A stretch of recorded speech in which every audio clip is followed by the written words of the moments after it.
In Matthew 28, from verse 18 to 20, it said, all power in heaven and on earth has been given to me. It said, you go in that power. So it was the power of the resurrection Jesus used to commission the church. When he rose, he said, all power in heaven and on earth has been given to me. He said, go in that power and disciple all nations. So it's the power of the resurrection that powers the church. So if the church does not die, it means Jesus is alive. It said, flesh and blood has not revealed this to you. It said, my Father which is in heaven has revealed this to you. He said, thou art Peter, upon the revelation of the Christ, inclusive of his work, which is resurrection, upon the revelation of the Christ and his works, he said, I will build my church. And in verse 28, he didn't do anything until he rose from the dead. And in Matthew 28:18, now that I'm risen, this is the power. Take it. Start. That's why we are here till today. They are using terror to intimidate us, but we remain. See, does it not surprise you? We are the one being killed. We are the one dominating. We are the ones being attacked. We are the ones dominating. They say we are not supposed to exist, that what we are doing is a lie. Then leave us now. If it's a lie, allow us. Let's see whether this lie will last. But they still carry guns, they carry bows, they carry arrows, and they are pursuing us to kill us. Does it not surprise you that we allow every other religion to preach in Christian nations, but they don't allow us to preach in their own country? Because if we preach there, they know what we carry. What we carry will convert everybody. Allow us now. Let's enter Afghanistan. Let's enter Oman. Let's enter Somalia and preach Christ. You bring your own apostles, preach here. Let's see the one that is true. You don't fight for truth. Truth fight for itself. But they will not let you. Do you know that most of these countries, they don't even let Bibles to enter? Because they know you don't even need to preach. Give them Bible to read. As they are reading, they will have encounters. Jesus appears to them. Angels appear to them. So they know that what they are doing is a lie. They know what we are doing is the truth. That's why they don't let us talk where they are. They don't let us enter their country to preach. And they don't stop there. They carry guns and they are pursuing us. They think they can stop us with guns. What is happening here is spirit. Gun can't stop it. Go and ask the early church that were oppressed by government, by terrorists. They couldn't stop the church because it's a spiritual movement. It's the power of the resurrection that sustains it. Guns can't stop it. And guess what? The time has come for us not only to pray, but to rise up.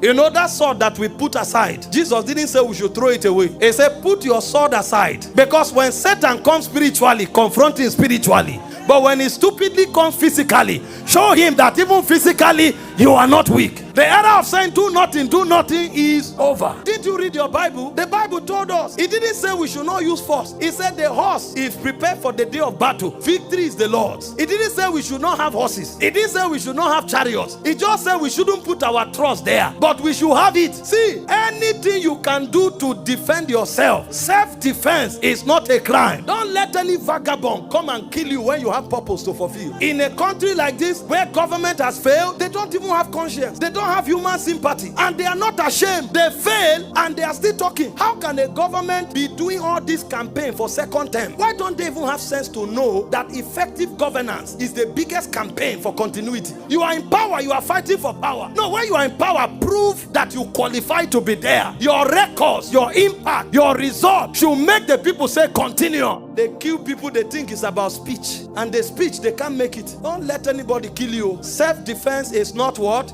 A crime. If you need to fight in the spirit, fight. If you need to fight in the natural, fight. All of them is spiritual empowerment. Meanwhile, I hear people saying when things like this happen, speak out, speak out. It's not now we should speak out. The problem with us is that we don't hear. You speak out during election, and when those who are leading you spiritually say this is where you should go, you don't hear. It's my tribe. I'm from this place. Now they are killing people. They don't care which tribe you belong to. And the problem is that election is still coming. We will still talk. You will still say it's my tribe. When they are now killing people, you are saying, where are the pastors? They should speak out. When we spoke up, did you hear? How many of you followed your pastor in voting? They come and give you 2,000 naira, 5,000 naira, and they kill your children. Enough is enough. Prepare for 2027. While you are praying and defending yourself, be alive to see them voted out. You know, the war going on between US and Iran. One of the US fighter jets was shot down. I think an F-16 Eagle or something. F-15 was shot down. One of the pilots was rescued almost immediately. The other pilot that was behind enemy line, they mobilized more than